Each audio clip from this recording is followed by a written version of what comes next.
Welcome to Conversation with Buddy. I'm your host, Buddy Puckett. Well, here we are, another Friday morning, doing a podcast. And I just want to say thank you very much for being a part of our show each week. If you do me a huge favor, would you go onto YouTube and subscribe to our YouTube channel? We're trying to grow it and reach more people. And it really does help the algorithms to to get the message out through our YouTube channel. So yeah, all that would help out. If you could do that for me, it'd be fantastic. And I'm going to introduce today's guest. He's a longtime friend. He's a returning guest, and his name is Nick McWilliams. Welcome, Nick. Thanks, buddy. How are you? Oh, I'm doing well. I'm glad to be back in your little room here. Yeah. But I thought we might do something a little different. Yeah, like maybe some of people remember, the movie in 1983 that was called Trading Places. You had Eddie Murphy, Dan Aykroyd were in it, and if you know anything about it, they were in different roles, and then they traded places. Okay. Well, that's what we're going to do today. I'm going to be the interviewer, and you're going to answer questions, and I'm going to drill pretty deep down on the kind of stuff that you were involved in. I think this will be good because most people see you as an interviewer and that kind of thing. And I know you did a podcast with your daughters and gave some information there about your life, but we're going to try to draw out some other stuff from you. So let's go ahead and switch. All righty. Okay. Well, Nick, I'm not used to this, so this is interesting, man. Yeah, well, I remember we had this dream a few weeks ago. We thought, and just to let everybody know, we were together and we were kind of talking about our lives. I think our wives and us went out for breakfast or something, and then I kind of learned a little bit about your life and so on. And I thought, man, it'd be cool to have you. As you like to say, unpack your lives and that kind of thing. So let's talk first of all about how we got to know each other. Maybe I'll share a little bit. And then you can fill in there. Share away. Yeah, we first got to know Buddy and Shawn, his wife, and at church. We went to the Salem Heights Church when we first moved in 98. And I don't know if you guys were there then or... Man, it was probably shortly after that, maybe 99 or 2000. Okay. I don't remember exactly, but it's been a long time ago. Yeah, so that's where we first met. We went to the same church, and then we both have daughters. Katie, I have 3 daughters, but Katie, my youngest, is the same age as Emily. Yeah. And they were in school together, and I think we crossed paths on that and so on. But what do you remember? Yeah, it's good memories. I always say I don't remember much, Nick, so a little bit of Salem Heights. But then you guys took off to Morning Star, I think, for quite a while. Yeah. But yeah, we followed Katie and her career, and Emily and her were pals, early on in school. But then you and I, where I would see you is at the courthouse working out. Yeah. And so we would connect, momentarily at the courthouse. But then you became my neighbor, a year ago? Has it been a year? Yeah, just over a year. Yeah. That was crazy because we didn't know, you didn't know that you were living there and that we would be living right next to you. And yeah. I still remember that one day you were by your pickup by the house there, and you called out, and it took me a while. I had to get a little closer look to make sure that was you. So, well, I knew in advance that you guys were moving into the neighborhood. That's right. Because Guy, the neighbor, had told us, and so I knew it ahead of time. Then you didn't know we lived there, but so I was waiting for you to get moved in. Yeah, it's pretty cool. The Lord provided. That was kind of nice that we reconnected, and couldn't ask for a better neighbor. So. That's right. And of course, we've talked last time that we're golf partners, so to speak. Yeah. That was one of the first things you did was you got me involved with this group that golfs on Wednesdays, and so on. So that we kind of got together on that and so on. But it's been a lot of fun reconnecting, golfing, hanging out. Yeah, it sure has. Yeah. And I'm looking forward to this summer, a little better weather, having you guys come over and getting our daughters back together. I know. That's going to be fun. It's going to be fun. Looking forward to that. Well, let's talk about your life a little bit. Tell us about your childhood, where you grew up, and if you had several places you lived. I know a little bit of your story, but you can tell it a lot better than I can. What's funny was we were meeting for breakfast that morning, a couple weeks ago, me, you, our wives, and I don't know, you probably asked me a few questions, and you thought I was always this Christian guy and just living good, and I had to really enlighten you that I don't have a good past, Nick. So I think that shocked you a little bit. Well, it definitely did. I only knew you as a Christian, and I've always admired your the way that you've been devoted to the Lord and lived your life that way, and so on. So, and I should share that my upbringing was different. I think I shared that I was in a Christian family and didn't go through a lot of those stages of being sinful and all that kind of stuff, but. We'll get into that in just a second. Yeah. Where'd you grow up? So I grew up in the big city of Prineville, Oregon, home of Les Schwab, and born and raised there till I was, 17. I graduated from high school and began, going to college later on. But yeah, I lived there for those first 17 years, and then during the summers, during college, and good times in Prineville. I always say a great place to be from. Like, I love to visit, but moving back to a small town, probably not. Yeah. That's not your kind of place. Salem is more your kind of place. Well, I don't know. I'm a little bit more fast-paced. As I get older, Prineville does feel a little bit more appealing. But we live halfway between both of our families. So we're 3 hours to Prineville, 3 hours to Coos Bay. So we're right in the middle. So I like that. Yeah, that seems like a good spot to be. Yeah. So you're a Prineville guy, Les Schwab. You even worked for Les Schwab. I don't know if everybody knows, but Les Schwab started in Prineville, and he's from Prineville. And but you have a different kind of a relationship there. You actually would see it around town and all that kind of stuff. Yeah. So you want to talk about that? Yeah. Well, growing up, my dad worked for a mill, and my mom worked for the school. She was a cook. But so my dad's first career was the mill for like 25 years. Then he took a little hiatus, worked on a farm for maybe 6 months or so. His second career was Les Schwab, so he worked there probably for the next 25 years. So you pretty much can't live in Prineville without working for Les Schwab. So, yeah, grew up, we're a blue-collar family. My dad has a really big family. He has 8 brothers and 5 sisters. So, yeah, fairly big family.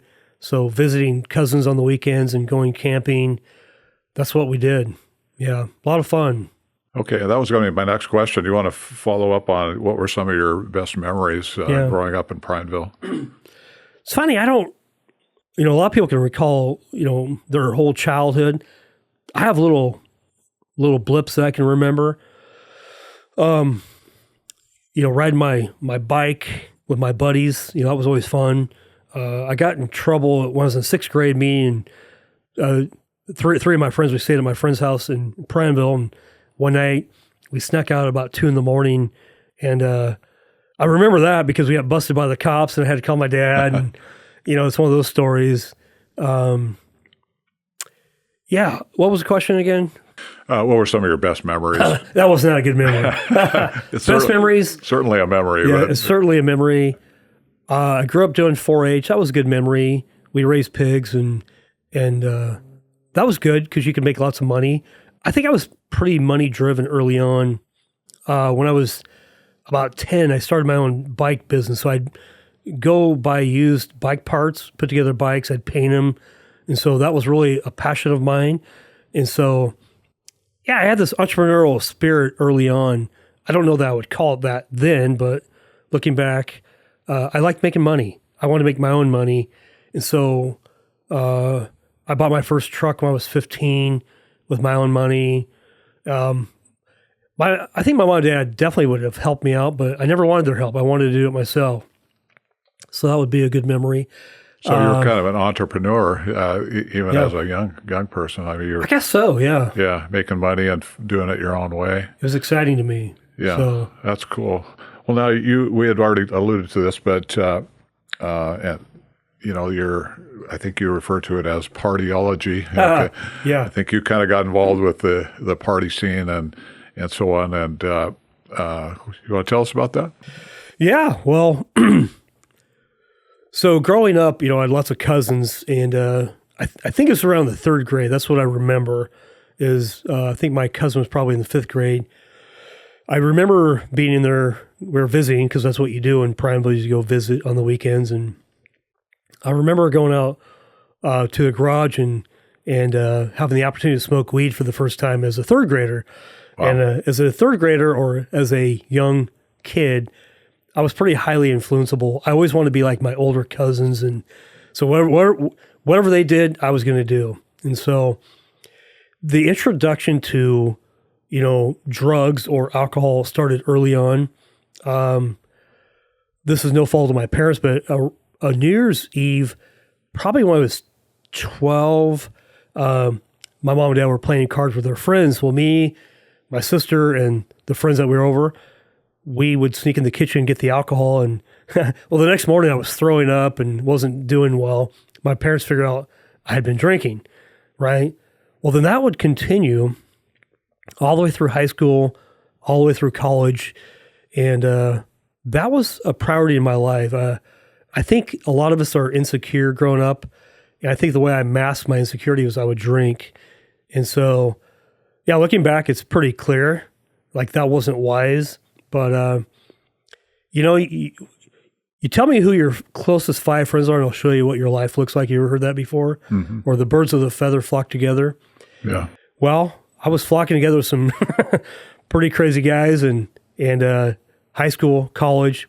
If I wasn't doing sports, I was partying probably. So did a lot of bad things. Not proud of it.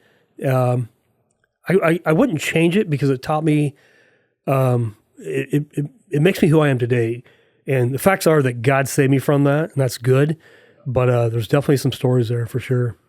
Well, I think that's, you've got a testimony that's clear, and, it's different than mine. Mine was, I got saved when I was younger and have basically lived, a good Christian life and all that kind of stuff. So I've always kind of admired people that had more of that kind of testimony. You want my story, don't you? Yeah. I mean, I don't really didn't want to have to live that, but at least I could tell people, this is. I hung around that guy. I knew that guy. Yeah, and Jesus saved me from this and so on. But when you're younger, when you hang around guys like that, that's cool. Yeah. You're a partier, whatever. That might seem cool to a lot of people. For me, that was the cool thing to do. So to give us a time frame here, how long were we talking about? You said third grade, and then at what point did you kind of feel like maybe you can go ahead and talk about your salvation experience? Oh, well, that's a great. I'll just say this here: at 15, I got my first MIP, a minor in possession. So I was caught with alcohol, whatever. At 17, I had got a DUI, and so. That was in the spring of my senior year. And so over the summer, I'd lost my license. And you think I'd learned my lesson. Well, then I went to college and got another MIP in college. And so that would continue all the way until I got married at age 23. And here's maybe a turning point.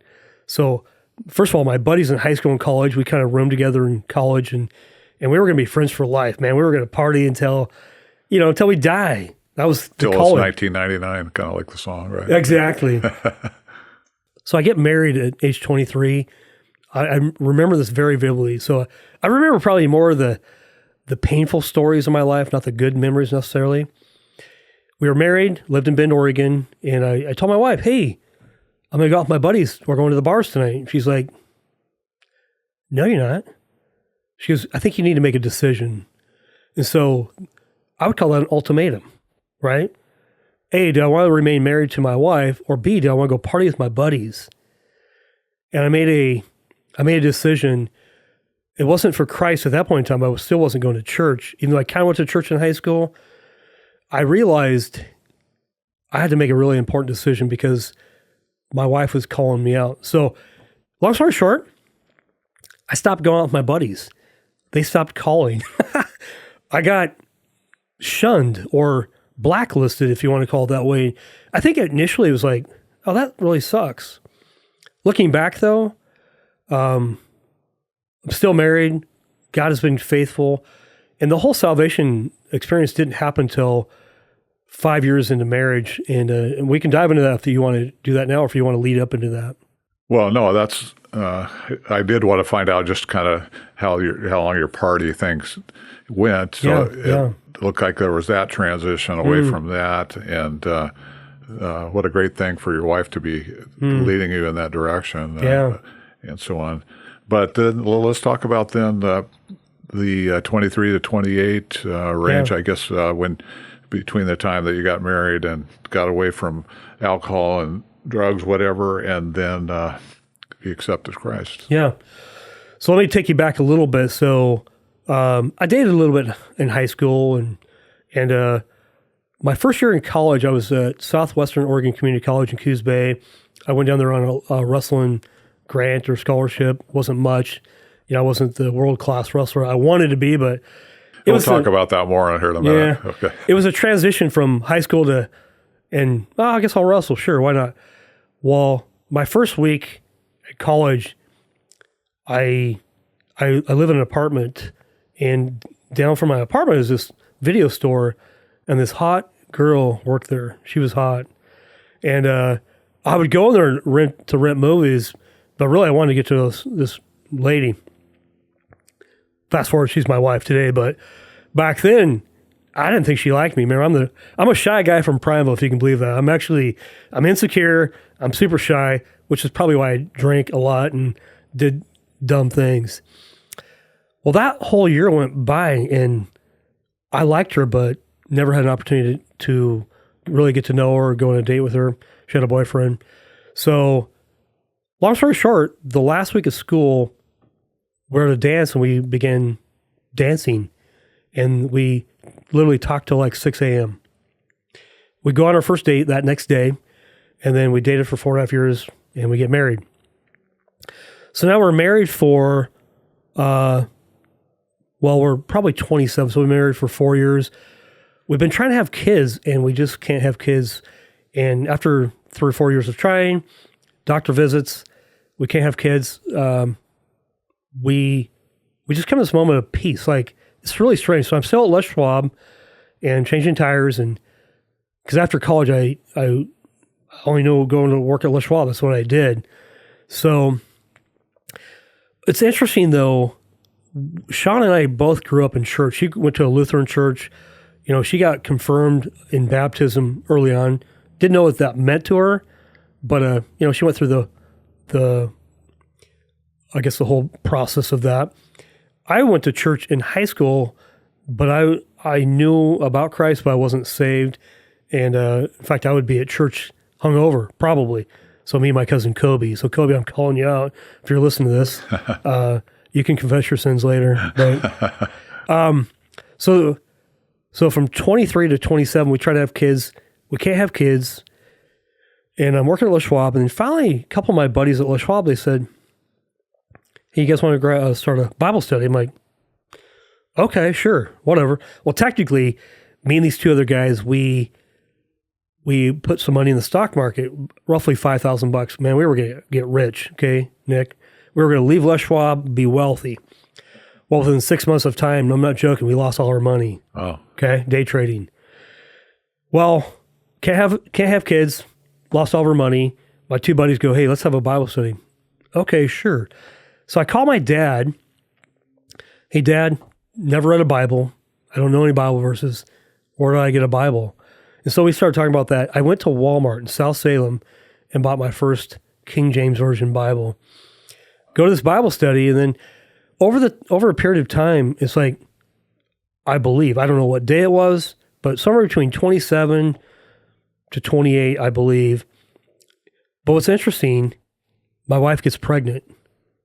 So it's interesting how God's working. Here we are, we have absolute peace. We can't have kids. Maybe we'll adopt. And then I start a Bible study and my wife gets pregnant. I can't explain that, Nick, other than God. And so coming to know Christ, I'm in a Bible study with these two other guys, Ben Thompson, John Rowland. I would call them dear friends today, even though we don't even hang out with each other. We all do different ministries, and but we would connect and still love each other the same way. But we did that Bible study literally for 3 years. It was like Jesus' ministry that lasted for 3 years. This lasted for 3 years, and one day it abruptly ended. I couldn't figure it out. What I realized looking back was God's like, buddy, you're equipped to go do a ministry. John, Ben, likewise. We all go to 3 different churches and hardly ever talk, yet that's where it all began for me. So, yeah, that's a great story. Appreciate that. Well, let's go back a little bit. I think you're a really good athlete. You're a wrestler and a good golfer and so on. But just that's a joke, right? Well, no, I think you're pretty good. I mean, you're not like Arnold Palmer or those guys or Tiger Woods, but who is, right? How about Rory? Am I close to Rory? Yeah, I think so. Okay, yeah, good. Yeah. Thank you. I think you're the same height, probably. You're the same height, yeah. Body build and all this stuff. Totally. You both hit those 300-yard drives. Something like that, yeah. Yeah. So, but anyway, I mean, golfing is as we know a difficult sport and so on. But you've gotten pretty good at that. But wrestling, I was a basketball player. Yeah. Wrestlers were kind of the guys that we made fun of, and you said you make fun of the wrestlers? Yeah, we made fun of wrestlers. Oh, that's good. Yeah. And we got it back from them, of course. I'm going to say some things here in a moment. So of course you will. So anyway, tell us about how you got started with wrestling, and then your progression through high school and college and all that stuff. Well, first of all, the saying was, girls play volleyball, boys play basketball, men wrestle. Just for the record. Now, I actually have a lot of appreciation for basketball players. That's a tough sport. Well, let me flip-flop that around, because we always said, well, guys that wrestled couldn't make the basketball team. So yeah, we're short. We don't jump well. Bricks. Yeah, we shoot bricks. Yeah. It's all true. Wrestling started for me. Baseball and wrestling were my first 2 sports. I'm not sure if my parents put me into. I'm pretty sure they did, because I was a shy kid. Probably wouldn't have done much, but did baseball early on and did wrestling early on. I really loved baseball. It's that summertime, you're with your buddies. It's just fun, right? And I played baseball through Babe Ruth all the way up until high school. Baseball was that spring sport. I was already burnt out. I played football, wrestled, now I'm burnt out. And I found myself not wanting to play baseball, which was really interesting.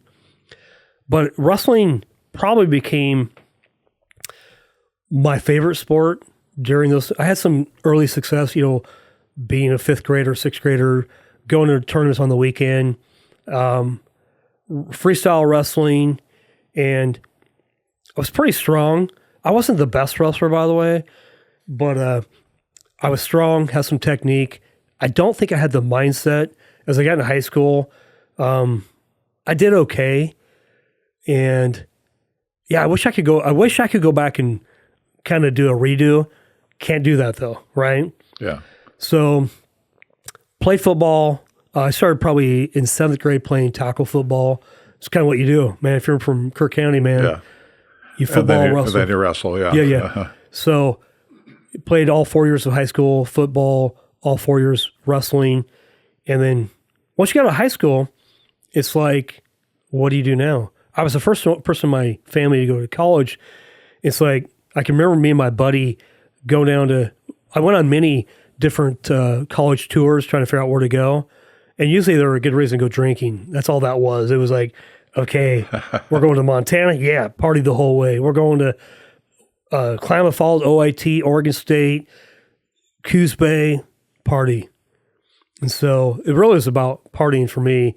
So long story short, me and my best friend from high school, we decided, let's move to Coos Bay. We don't know what else to do. And so we moved to Coos Bay for 1 year.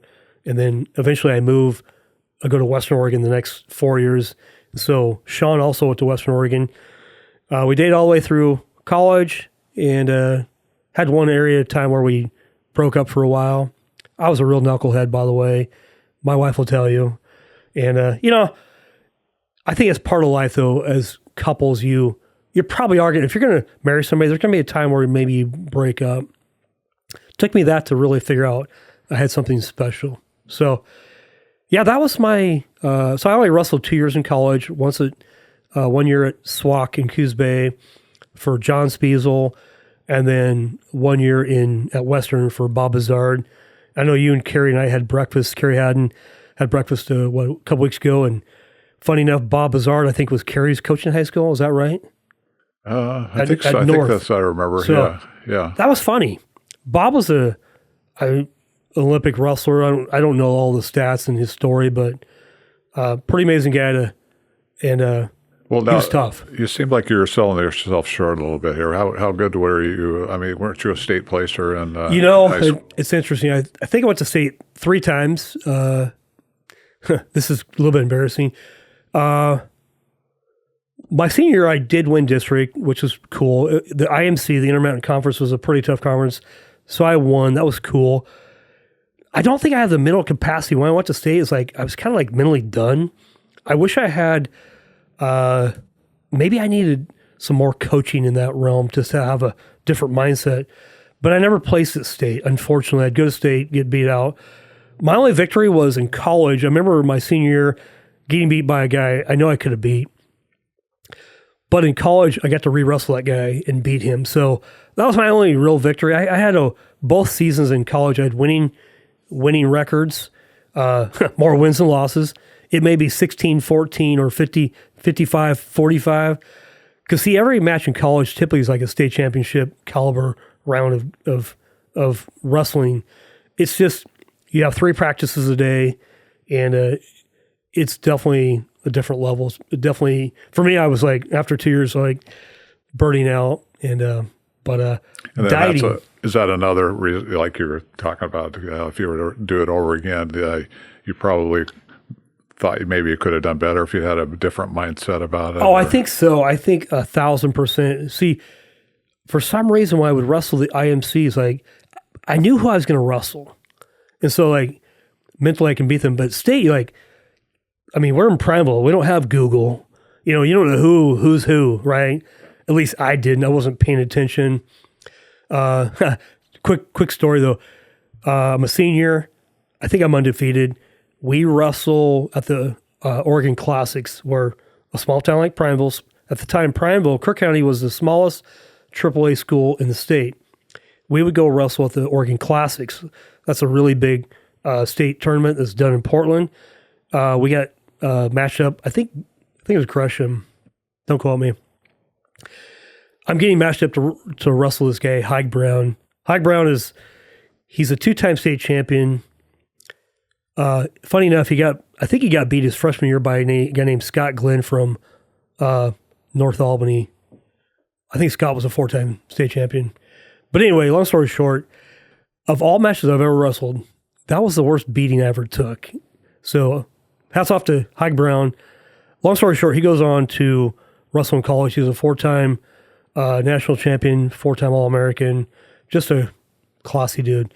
That guy did nothing but wrestle. His mindset was wrestling. So that's why I'm talking about mindset. My mindset might be football for a season, wrestling, chasing girls, drinking, and it wasn't fixed on one thing. So I don't know if I'd go back and change that where I would just do one sport. But if I was going to do that one sport, like Bob Bizard in college, one thing I would learn about Bob was an Olympic caliber wrestler. His mindset was, I'm going to put the hurt on you. It's going to be painful. You're going to know I was here. He would probably go out on a run during the week before the wrestling match to lose weight. He might go run 20, 25 miles. That's his mindset. And so, me, I might run a couple miles and go, I'm tired, I quit. So I think that's what I mean by mindset. I would go back and fix a few things. So yeah. Well, thanks for sharing that. Moving ahead, so you went to college, you went to Western Oregon, or SWAC, Western Oregon. Yeah. And what was your major and what was your degree in and all that stuff? Yeah, I always tell people I got a BS degree in partyology or whatever. A BS degree. I was always about business. Like I wanted to be in business. I had no idea what. So, when you're in your earlier years, doing your initial couple years of college is your basic credits. But at Western, I got into the business program and economics. accounting, stuff like that. I knew I didn't want to be an accountant. That just wasn't fun for me. Accounting is working on dead things, it's things that have passed. Finance was working on alive things, and I'm all about finance. Accounting, I don't like. So I knew that. But you needed to have accounting. You got to have some accounting, some economics, and all that's good. But I majored in business management, and then with a marketing focus, and then got a minor in political science. It was going to be economics, but economics class was like at 8 a.m. and you can't go to a class with a hangover at 8 a.m. So I learned early on, I'm not going to do that. So, but then after college, what do you do? Well, I go back to what you know, and that's working at Les Schwab. So here's a funny story for you. So my wife and I were living in Bend. I'm working at Les Schwab. We're 23 years old. I get this book from, I don't know, a bookstore or whatever. It's how to apply for jobs in Australia. So me and Shawn decide we're going to put out, a bunch of resumes in Australia. We're going to move to Australia. So we do all these resumes. We send out 25 each. We wait 6 months, no phone calls. So we bag that idea. Anyway, just a quick note too. So we live in Bend from 1991 to 93. People are like, well, how'd you get to Salem? It's a great question. So first of all, I have a really big family in Prineville. And so what we did on the weekends, we would hang out with our cousins. That's what you do. You're camping, you're fishing, you're hunting, you're visiting, you're going to church. It's cousins. It's relatives. Easter, Thanksgiving, Christmas, barbecues. And so when we moved to Bend, well, when my family would come over from Prineville, it didn't matter which one. It could be aunt and uncle. They would want to stop by. So Shawn, having not grown up in a big family, it was a little bit overwhelming for her. So eventually we moved over to Salem to give us a little bit more distance. And so that's why we chose to move back to the Valley. So that kind of explains that story.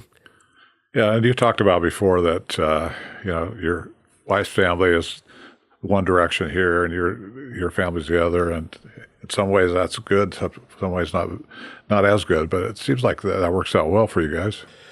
Yeah, it might have been hard when we first had kids because we had no help. It was just me and Shawn. Well, our goal is that Shawn would stay home full time, take care of the girls. I was still working at Les Schwab. We had Emily, and so making $12 an hour wasn't going to be enough working at Les Schwab with one income because Shawn, she worked up until the day or the week that she had Emily, and we agreed that she would be home from there on out. So, yeah, that was an interesting time. So it made it really difficult. I'm pretty sure Shawn's mom came up for a week or so and did that initial, but from there on out, we were on our own. So we figured it out. Well, that's great. Let's talk about what you mentioned there about Shawn staying home with the kids and things like that. Is that something that you guys had talked about doing all along, or did it evolve? And how do you think that's all worked out? Yeah, it's a great question.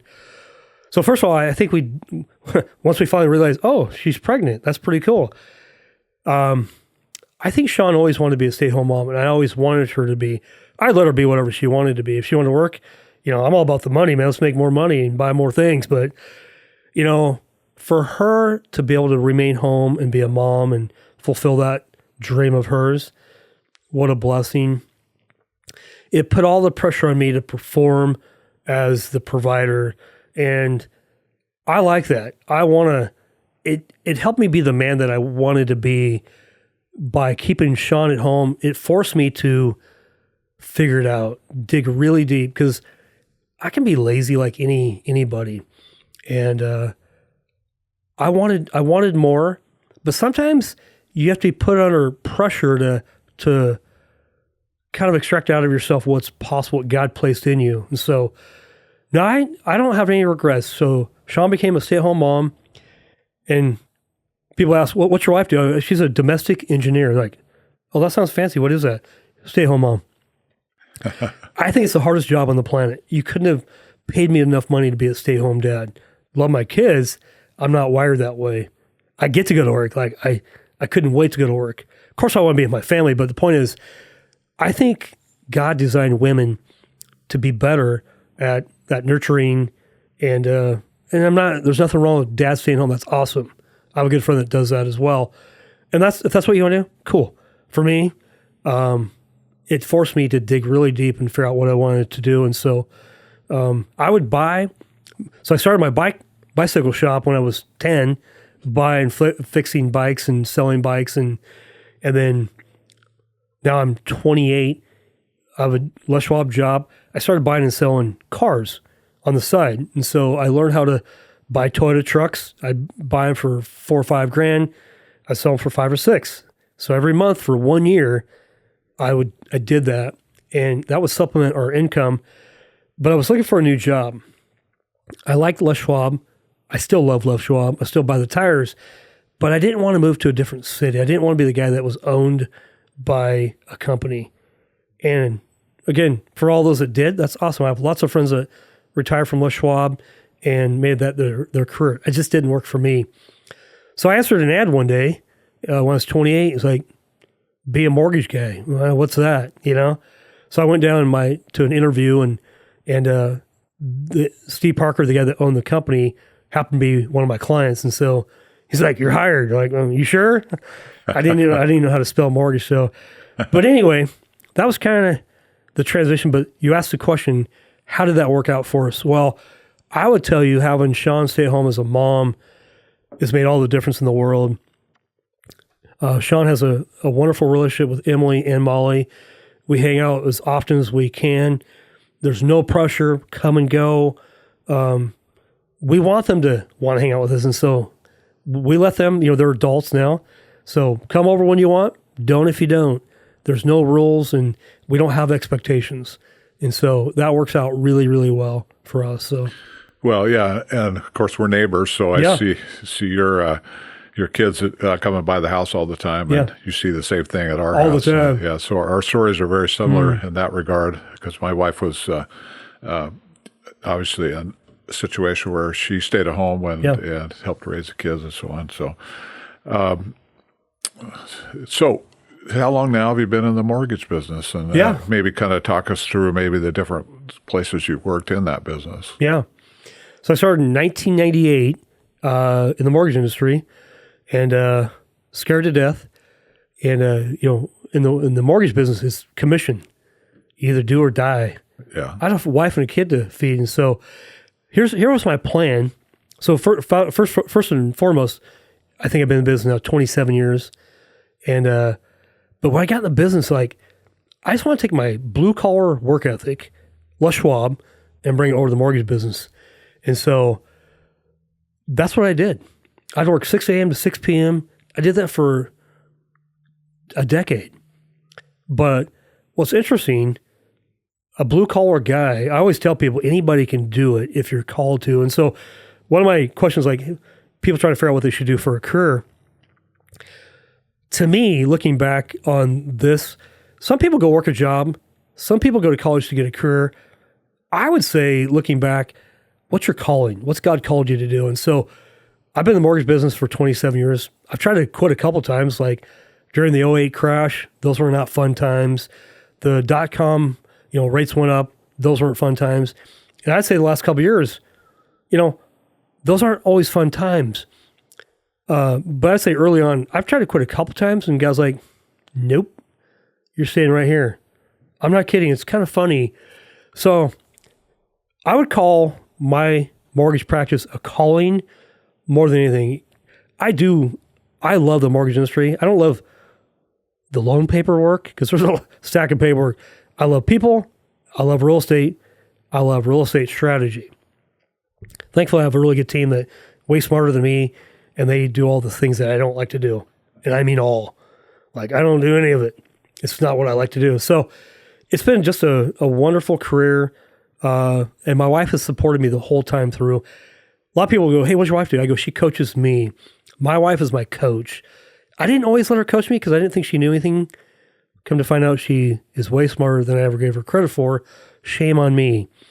And I would say to every guy out there, your wife has more knowledge and smarts than we'll ever have as guys, in my opinion. So as I allow Shawn to coach me, ask me good questions, hard questions, let me see your schedule. Like, I'm very open, just full access to my phone, my schedule, who I'm meeting with, where I'm eating, why am I eating, right? Am I just killing time?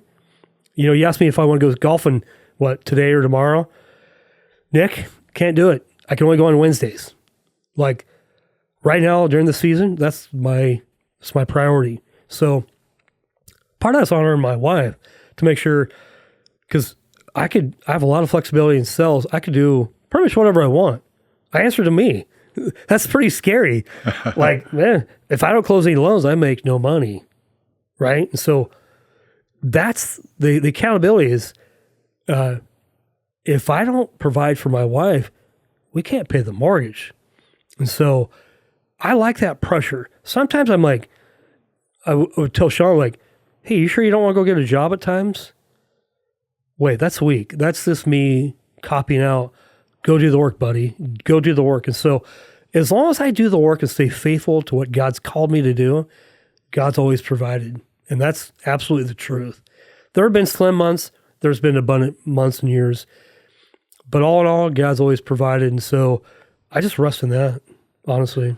Yeah, I think God does provide for us if we honor Him with our lives. And I think that's been the case, in both of our situations there. I kind of laugh about this because I remember one time that you told me that you're still in training with your wife, and I'm the same thing. I think we learn so much from our wives, and us as guys, the decisions we make sometimes are not the best because we need the direction from our better half, so to speak, I guess. Yeah, I was just going to say, I joke with my wife. I go, you realize you married a little boy, right? Like I think we as men act like little boys. Like we're knuckleheads. At least I'll speak for myself. I'm a knucklehead, and but we chuckle about that. It's like, but then I blame her because, well, you married me, so it must be your fault, right? So, but yeah, I think a lot of ways men can act like little boys. It's hard to act like a man. The Bible talks about acting like a man. Like 1 Corinthians chapter 16. I think verses 13 and 14, stand firm in the faith, act like a man, and then whatever you do in love. So the calling is biblical, and it's hard to be a man sometimes. Sometimes I'm like, Lord, I don't want to be the man. I just want to rest or be lazy or but God's never let me off the hook. He's never let you off the hook. Every man is called to be a man, to lead their wives and to love their wives as Christ loved the church. By the way, it's not easy, right? Yeah, and we were on the way here. We were talking about retirement and stuff, and we talked about how. Yeah, I'm ready. Are you? No.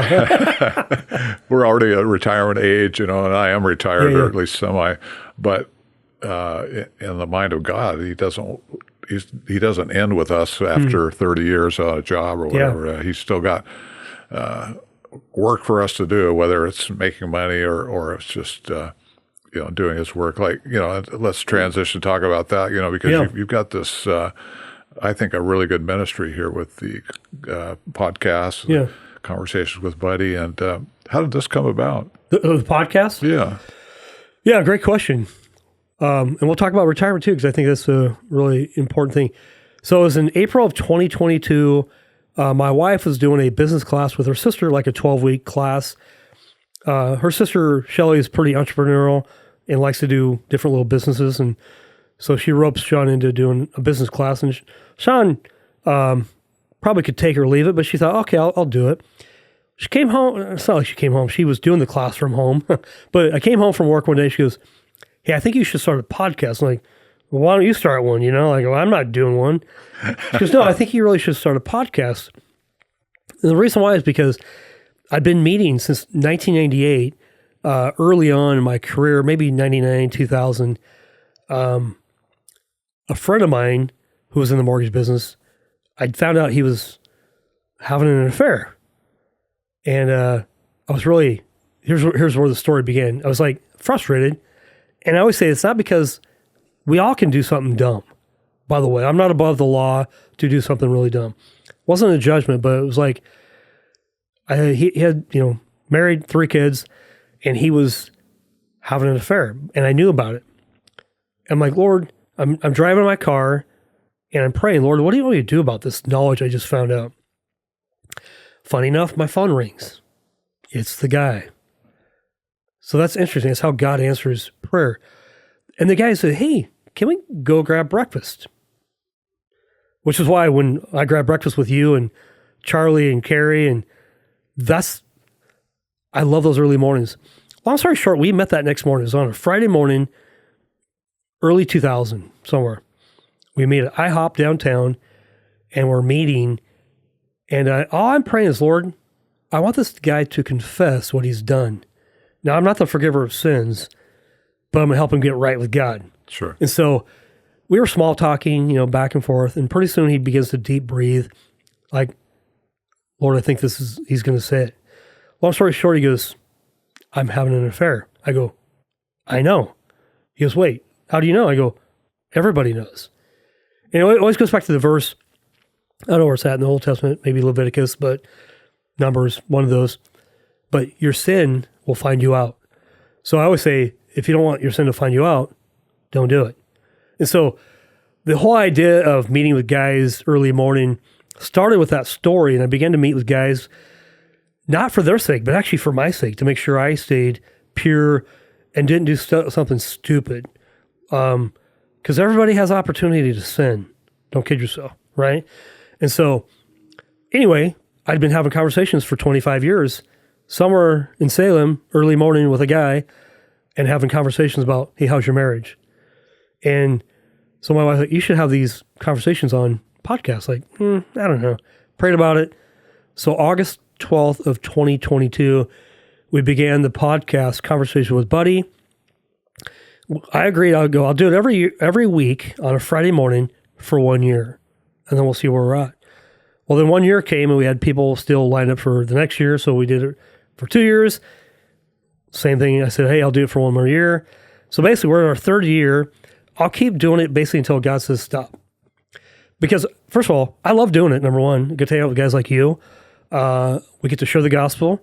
And I think really a bigger part of our community is we might know lots of people. Like, I might have known you pretty well. But golfing with you or doing a podcast with you, Nick, I get to ask you all the questions for my own sake, but also then other people can get to know who you are as well. And so we get to know the real person, like all the deep stuff, good and bad, right? So that was the purpose behind it. And quite honestly, first of all, I like to go out for coffee with guys like this morning before you and I are doing the podcast. Mike Castronovo, good friend of mine. We met for coffee early, and we love the fellowship. It's good. It's fun. And so it's something I really enjoy, and I'll keep doing it until God says not to. So, well, and I think you have a gift of being able to, connect with people, and you talked about yourself being a shy person and all that, but I think you're a very good conversationalist, and the Lord's developed that in your life, and it's truly a ministry that you have, the whole deal, and I think that's really cool. I want to take that and then transition. We've got just a few minutes here.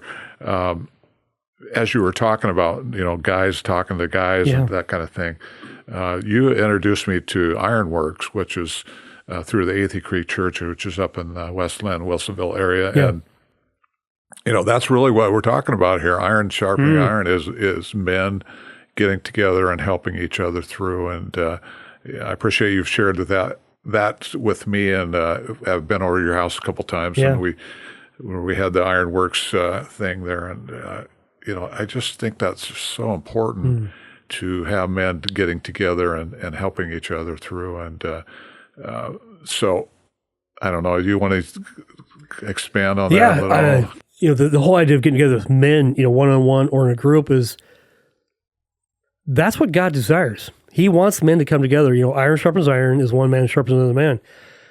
Too many of us men love to isolate. I mean, quite honestly, I'm pretty lazy. I'd rather just lay around the house and do my own thing and be my own man. But God has not let me off the hook on that. And so the more I do it, the more I have a desire to do it. That's the key is the more I do God's work, the more I desire to do God's work. He gives that desire to me. And so now we're pulling guys in, come over to my house. We'll feed you breakfast. Yeah, I'll make the bacon or whatever. Yeah, and so we're motivated by food. Yeah, so, we are motivated by food. I mean, like we're going to Eighth Creek this weekend, Yeah. and they're going to serve a big breakfast, and I'm there, and you're there, and we're gonna have a really fun time. But that's the breaking of bread, eating food, fellowshipping. I always say fellowship, football, food, friendship. Whatever it is, man. That's alliteration. In English, we call that alliteration. They always start with the same letter. Yeah. Yeah. So I have golf, God, golf, guns, gold, and whatever else, man. I've got those too. But I think bringing men isolate. In Proverbs 18:1 says, "He who isolates himself seeks his own desire. He quarrels against all sound wisdom." On my own, I'm going to make really bad choices. I know me, Christian or not. And so I have to show up for me. I have to make sure I preach the gospel to myself first. I have to be in the Word first. I have to be in the prayer first before I can go and influence you. If I'm not in the Word and doing my own thing, I can't help you. That's a fake. And so it helps me to, and my wife knows that. She's like, she likes that I hang around guys, that I'm up early morning, my Wednesday golf guys, my Wednesday morning Bible study, my Eighth Creek, Ironworks guys, whatever it is. So showing up, definitely. Well, I do have two more questions. One of them is kind of what we've been talking about, so I don't know if you have any more. I said, what is God teaching you now? And would you want to add to that? Or, yeah, no. Okay. Couple things. This word called patience, Nick. So about a year ago, I'll just share the story. It's interesting. Maybe a year and a half ago, I remember waking up on a Saturday morning, and I could tell my wife wasn't okay. I'd like to make you think that my wife's always happy and I'm always wonderful, Nick. Apparently I'm not. And so I wake up Saturday morning. I can tell something's not quite right with my wife. I'm like, hey, are you okay? She goes, no, I'm not. And so for me, I'm a pretty busy guy. I can overpack my schedule. That would be, hey, you want to go golfing? Yeah. You want to go hunting on the weekend? Uh-huh. You want to? Yeah. And so I would say yes to lots of things. And so, that impedes on her time as well. And so we had a good conversation, but one of the verses that God has really, I've memorized, I say it probably daily, is in James 1:19-20.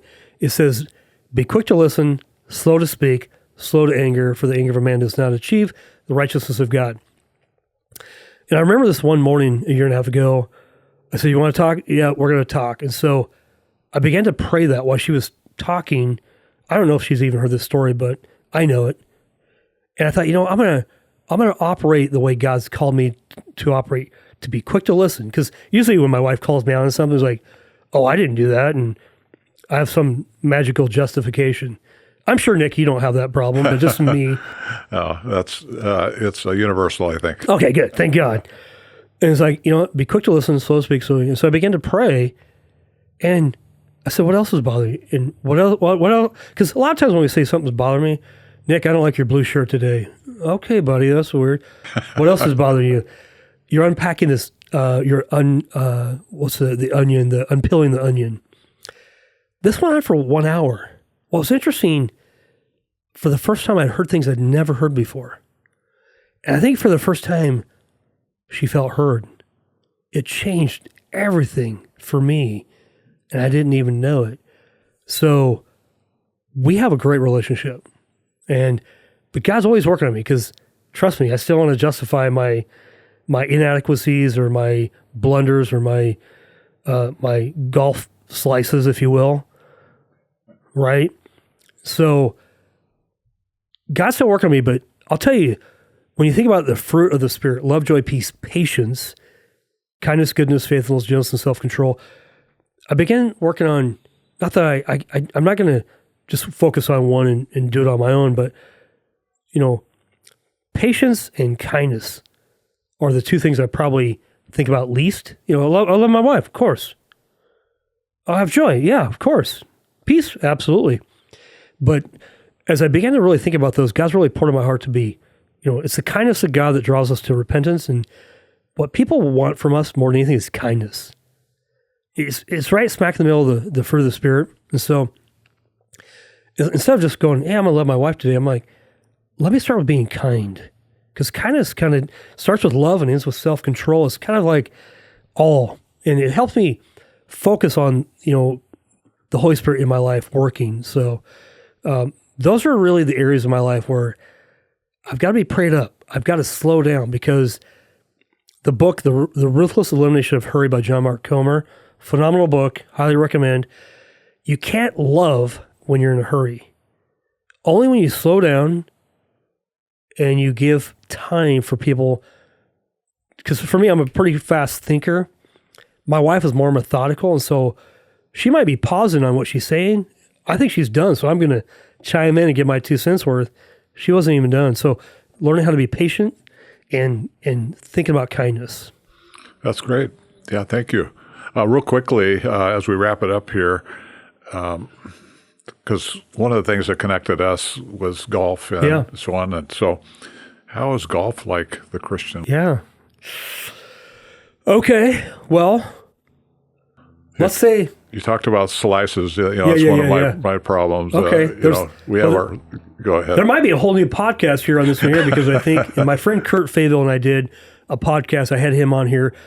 The movie or the book, 7 Days in Utopia. One of Kurt's, one of my all-time favorite movies and books. In fact, my dad, who's not a golfer, loves the book and the movie, The Parallels of Golf in the Christian Walk. I think the thing I think about, a couple things, is no matter how good or bad I did yesterday, today's a new day. The verse is, His mercies are new every morning. Nick, I don't care what I did last week on the golf score. I could have had my best score ever last week. Well, today's a new day. I could have had my worst score ever, and today's a new day. So today is a new day to operate in the kingdom of God and to walk in the Spirit today. I can't fix yesterday. I can't rest on the laurels of yesterday. Today's a new day. Number one. Number two is when you're going to tee off on a shot, let's say you have a big lake on the left and some sand on the right. Subconsciously, your mind is thinking, don't hit the lake, don't hit the sand. Where do you normally land? In the water or the sand. Better is to focus on where you're supposed to go, which is toward the flag.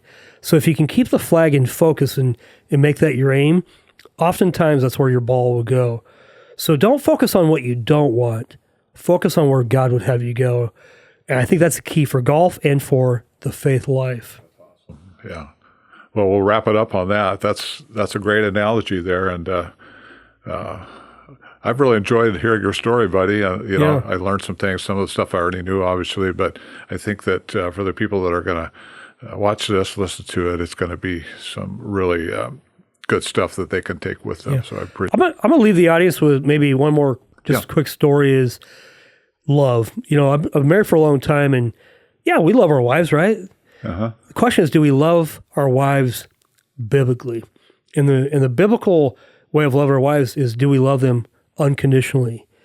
And I think for a lot of years, I didn't know how to love the agape love. And so learning agape love is unconditional, like no matter what. And so learning how to love my wife the way God loves my wife, loving people the way God loves people, right? There's people that annoy us, right? I mean, I have people in my life, and I'm sure I annoy people too. But how does God love those people? I don't care if it's a homeless person on the street. I don't care if it's a mean boss, a tough parent that is unloving. How do we love unconditionally? And it's only by the fruit of the Spirit, but unconditional love is, as I began to really unpack that and live that, honor God that way, I feel like my wife and I have a way better relationship because there's no conditions. It's unconditional. It's agape. And so I would say for the audience listening, those are the takeaways is how do you love somebody unconditionally? Because I think a lot of times we pack around conditions or expectations. Right. I learned the greatest joy I have is when I remove all expectations. Most people say, well, why can't you hold people accountable and expect things? You can do that.